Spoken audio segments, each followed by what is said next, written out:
Искаше да ти разкажа наново за Фейсбук ареста, дет ми направиха 2016 година. Да, и освен това каза, че са те уволнили заради тази работа. Еми да, значи шефовете трябваше да си направиха решение, си избраха, че трябва да задържат един от двамата и понеже тя го изигра, че се чувства застрашена за живота си, това е най-полезната карта и те ме уволниха мене и съответно след 3 месеца я уволниха и нея, защото вече един клиент се беше оплакал от расовите и коментари. В смисъл, момичето имаше проблеми с хората от Източна Европа. Прекалено големи проблеми имаше и тя дойде в колектив, който вече беше изграден колектив. В смисъл хора, които сме работили 3-5 години заедно. И тя не можа да преглътне, че в този колектив повечето са от Източна Европа. И започна натиск. И сега повечето бяха по-чувствителни, почнаха да напускат директно. И на коледната ни вечеря, в смисъл тук фирмите правят коледни събирания, като в България, където съответно компанията плаща в ресторант вечеря и персонала отива да се забавлява. В дена, в който трябваше да отидем на тази коледна вечеря, тя успя да пак да се заяде с едно момче от Словакия, Янко, който имаше 15 години в този хотел изкарани. И започна да му прави пак проблеми, че нали, той злоупотребявал, взимал си много почивки, така, които бяха измислени неща. И момчето просто му писна и каза защо след като е проблем това нещо за тебе, си хвърлям оставката. И това беше 17-тия човек, който напусна заради нея. И съответно така се получи сконфузно, че момчето не искаше да дойде на коледната вечера, защото де-факто той си хвърли оставката и не беше в настроение. И съответно аз отидох да говоря с собствениците на хотела и им казах така и така, това нещо вече става много редовно се получава то проблем с това момиче Сара Ходжис. Викам, ще трябва да обмислите, вие я назначихте, повишихте я в менеджер, но викам, тя определено има проблем с комуникацията с хората, има проблем с хората от Източна Европа. Предлагам ви да поговорите с нея, защото викам, момчето, което си подаде оставка, няма никакъв проблем с него като работник. Тук вече е лична обида. Викам, тя до тук разплака една полекиня, обиди една унгарка. Въобще всички, които са от източния блок, получиха по някаква доза сервирана обида. И те се съгласиха, че ще направят един разговор с нея. Им казах, не е коректно. Днеска е коледната вечеря, в смисъл такъв бъдни вечер. Ако е удобно, да отида аз и да поговоря с момчето, което си хвърли оставката и да си кажете довиждане по-човешки с него. Той няма да си смени решението за напускане, но поне да го помолите да дойде на коледната вечеря и да поговорите и с нея, нали, все пак, защото и тя е човек, пък е такава вечерта, малко да си преглътне това его и да дойде и тя на мероприятието и да си стиснат ръцете, да се държи нормално, ако иска да бъде менеджер. И успяхме така нещата да ги умекотиме, обаче девойката, тя понеже ползваше кокаин. Отишла в туалетната, шмръкнала 2 линии и както си стоеше на масата 1 час, нормално се държеше, в смисъл такъв мълчалива, нали, така склонна и тя да признае, че има от нейна страна малко по-такова неадекватно отношение. И изведнъж, като вкара и алкохол и тия линиите, и като се възпламени, като се възбуди това момиче, като започна да крещи, да вика на масата и ние излязохме да пушим. Аз пушех тогава. И аз казах, аз не знам, викам, викам, явно от наркотиците по този начин я превъзбуждат. Викам, аз ще излеза отвънка, който му се пуши, ако иска да дойде да пуши, докато да й мине, да й размине. И ние се заседяхме, една цигара, втора цигара, така, викаме да й дадеме време, нали, да успокои топката. Обаче девойката явно не могла да успокои топката, директно излезе навънка и директно влезе в конфронтация с мене. Без причина, започна се едно сочене с пръст тук между очите. Вие, мръсни, гадни източноевропейци, идвате тук и ни взимате работата, взимате ни мъжете, взимате ни живота, всичко ни взимате и така нататък. Вие сте глупави, прости, държавите ви за нищо не стават, затова сте дошли тук при нас, ние да ви дадем и хляб, и поклони, и някакви една такава дълга сага. При което, нали, аз се въздържах, оставих я да подскача и други обиди имаше такива на расистска основа, нали. Слушаха, наоколо имаше доста гости, отгоре имаше видеокамера за видеонаблюдение, но в този момент паркира колата на нашите шефове. Те идват да платят сметката. И аз казах, чудесно, нали? И ги виждам, че стоят в колата и слушат какво се случва. Нали? И излиза менеджера, собственика на хотела, излиза от колата, тръгва към нас, обаче в момента, в който, нали, чува нейната сага, че продължава, се обръща и влезе директно в ресторант. И аз отидох след него и му казах така и така, господин Уеб, така се казва той, казвам, ще трябва да се върнете и да вземете някакво адекватно отношение. Това нещо не е нормално, тези крясъци, тези викове. Викам в момента, агресията е насочена към мене. Виждате, че не реагирам по никакъв начин. В извънработно време тя няма по никакъв начин право да се държи по този начин с когото и да било. Нали? Ние сме просто колеги, работиме на това място. Ако не съм аз, ще дойде някой от Франция. Ако не от Франция, ще дойде от Испания. Но викам, тя конкретно си има проблем единствено и само с източноевропейците. Викам, ще вземете някакви мерки. Чухте с ушите си какво се случва. И той каза, Диди, не мога сега точно на Коледа ли е, какво сме чули, оправете се там, с две думи, нещата да остават така, както са. И тя съответно разбра, че те са там и избяга, отида качи се на колата.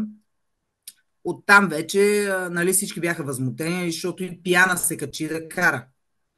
Нали, освен, че и кокаина, който го е ползвала, и се прибрахме се с Янко, нали, обратно в хотел, защото така или иначе свърши вечерта.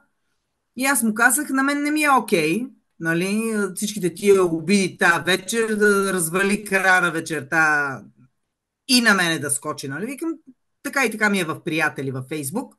Ще й напиша това, което мисля за нея. Така че да го прочетат и родителите, и приятелите, и всички, които я познават в това малко градче, в което бяхме. И съответно и написах, че прякора и там местните си казаха на нея кокаиновата принцеса, че тя е известна с буйния си нрав, че е неморална, че е преспала с абсолютно всички по време на пиянските си вълнения по клубовете и с това е също известна, че е лесна. Всичко, което знам за нея, го написах, че благодарение на нея сме загубили еди колко си колеги, че тя не може да преглътне факта, че работи с хора от Източна Европа. Всичките, абсолютно всичко, което е било конкретно и както си е било, го написах. И отдолу и написах, сега се надявам твоите родители да си вземат поука, да прочитат написаното и да вземат те някакво отношение, след като работодателя, нали, отказа да вземе такова отношение, и пуснах една heavy metal песен и отдолу и написах, и сега кучко ходи, нали, прави и си троши главата. И я поздравих отдолу с тази песен. И това беше. И на сутринта пристигат някакви, чукат по вратите. Ние сме само аз и този Янко, който си беше подал оставката и който вече си търсеше момчето нова квартира, нали, за да се изнася. И аз отварям и гледам двама полицаи. Нали, аз съм още сънена. И им казвам, здравейте, кой търсите, нали? Мислейки, че ще се объркали. И те казват, няма значение кой търсим. Викам, ако търсите Янко, викам, той излезе да си търси квартира. Така. И те, ами не търсиме Янко. Най-вероятно търсиме вас. И аз казвам, ако ме търсите мене, викам, значи няма проблем, ето ме, кажете за какво става на въпрос. Ами обличайте се, идвайте с нас. Нали, защото аз бях по хавлия. И аз им казвам, имате ли заповед? Аз съм Диляна Василева. Да, точно вие ни трябвате. Викам, имате ли заповед за арест? За какво става въпрос? Единия тръгна, влиза в стаята. Оттам аз вече му казах, нямате право. Без, викам, заповед за обиск, няма да ви допусна в стаята си. Това, викам, е платен наем, викам, и принадлежи на мен. Вие нямате право да влизате. И той каза ми, има опасност вие да избягате. Викам, откъде ще избягам? То прозореца, който е на стаята, това е на пълен капацитет. Английските прозорци са модел капандура. Той се отваря толкова.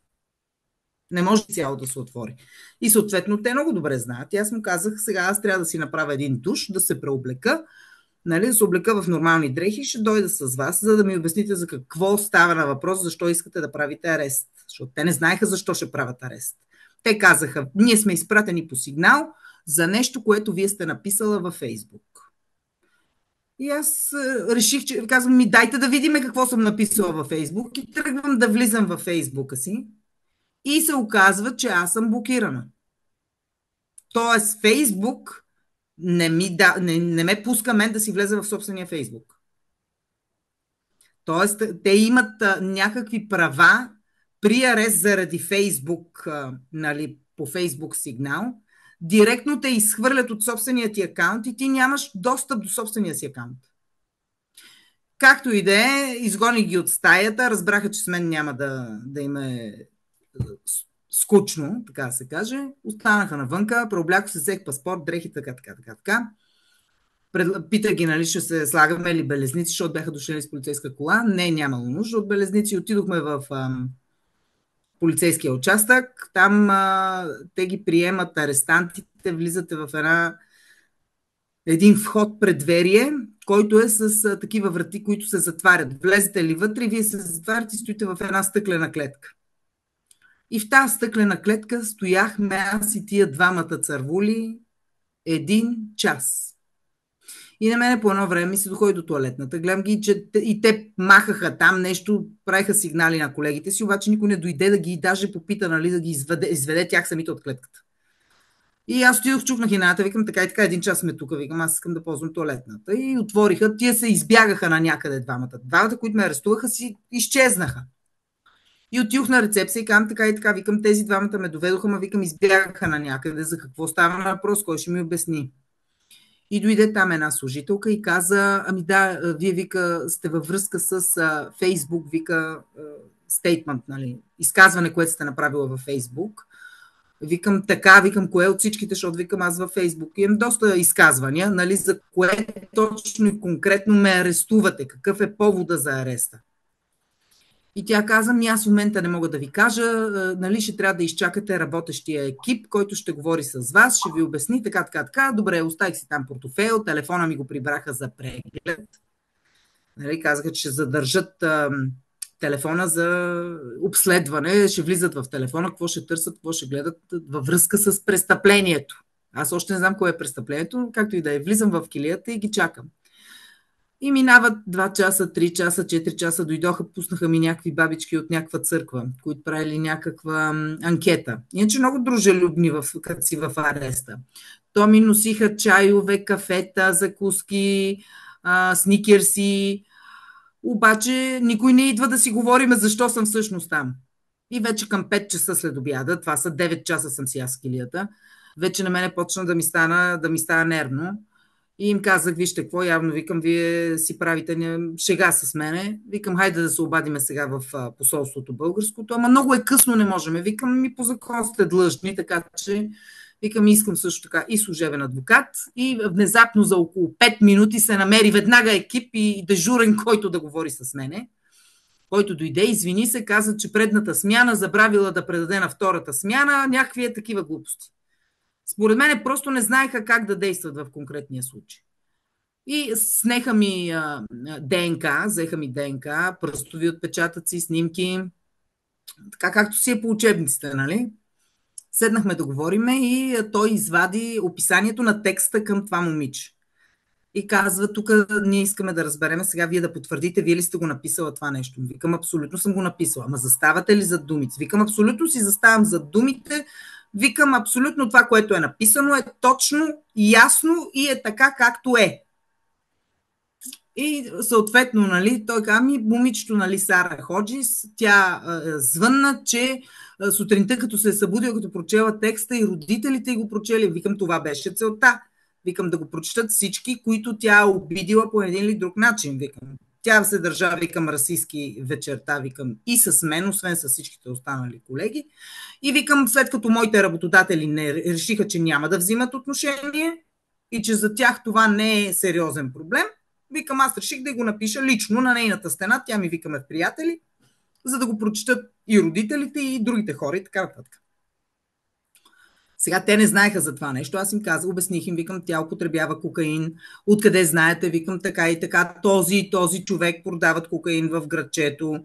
Може да им звъннете по телефоните, да отидете да си комуникирате с тях, тя клиентка ли или не им е клиентка. И те, полицейите в общи линии, се почувстваха в небран лоз. Казах им по отношение на расистските коментари. Викам, освен, че има свидетели в самото, викам, заведение, където тя, нали, започна в кавгата от нищо, т.е. тя спонтанно, викам, си започна да си говори против мене, без някаква провокация. Викам, има камери. Викам, идете и си вземете CCTV камерите и така. Та в общи линии дойде шефката, внезапно се появи шефката на полицейския участък, извини се жената, каза така и така, ние не бяхме запознати, В общи линии не ми повдигнаха никакво обвинение, казаха, че ще изтрият поста, който съм казах, вие нямате право да изтривате, викам и защо сте влезли в моя Фейсбук. И те казаха ми, такава е процедурата, 30 дена моя Фейсбук беше заключен от тях.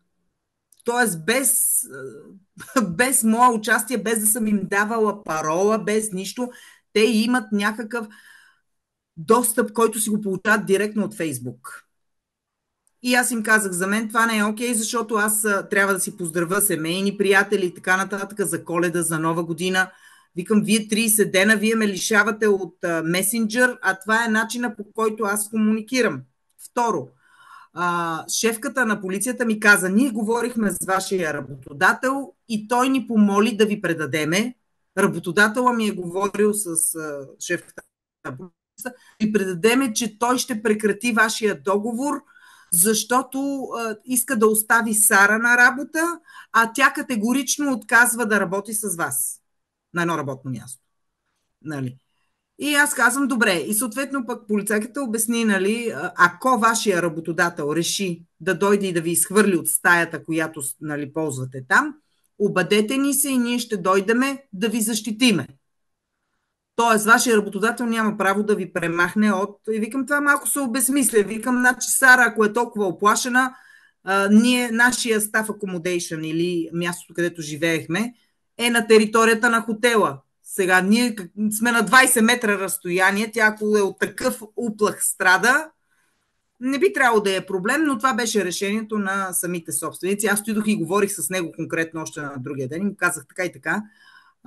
Кой конкретно одобри влизането на полиция на територията на хотела, не вярвам да са го направили без да си уведомен ти. Да, аз взех решението и се съгласих, че те трябва да дойдат, нали, да видят ситуацията как е. Викам, ти защо, викам, вечерта не се намеси, когато чу расистските обиди и не звънна на полицията да кажеш, мой персонал обижда другия ми персонал на расистска основа. Това, викам, знаеш, че е квалифицирано като престъпление.